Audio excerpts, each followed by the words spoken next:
Ki khubor ka Batesi TV. Ka umdi basnyambak penjaslian. Rupa Premium Meghalaya. Ka Jaintia Students Union ha ka arterik uyayong arajar arpsan kala IT da ka dorkas ha usembut Menteri Rangba Kejerla uba siaw balang dhar bandawa nakabenta ban penyo ya ka examination center jong ka Meghalaya Public Service Commission ha rilom Jaintia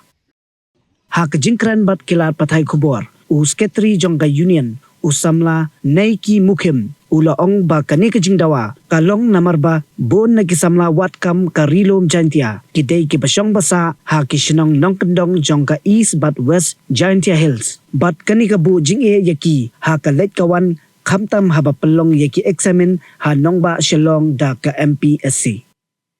ula ong shushu ba ka jingdon jong ka MPSC cell ha rilom Jaintia kam tri kam satya namar ba kamdon ya ka examination center hapo Jaintia Hills Juga Jaintia Student Union Central Body nilawan siya nega pon banta ban kendo i Deputy Chief Minister i Srisnya Barak Dahar bedai bat ka examination center PSC sel po Jaintia penduduk Islam arjar khalai kasau nilayo ya MPSC sel ka badai tang ka department bat ibru jung ini po Jaintia Hills kihapan apir exam syuduk shalong kalenti ke becengan duduk di border area ki jika becengan jangan kendong teng kihap kenduk ye gini ki traffic jam kihap kenduk ye gini ki jing teng hab ki bila prepare ro kim yo ban apir exam nama kim poi piang por tang naga daw ka traffic jam tim tang singil kenduk ye deputy chief minister badan berom jangi bat bila kular ro yang iba kin inlet ye kenduk bat chief minister tak singi pan ya keren matakan ni but Meghalaya juga ke Jaintia Student Union ni da ingu but ni da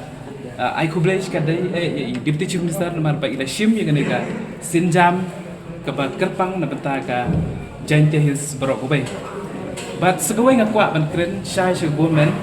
ada government kam respond yang ni ka MPSC center kumba kila respond yang ketura Shillong tinggi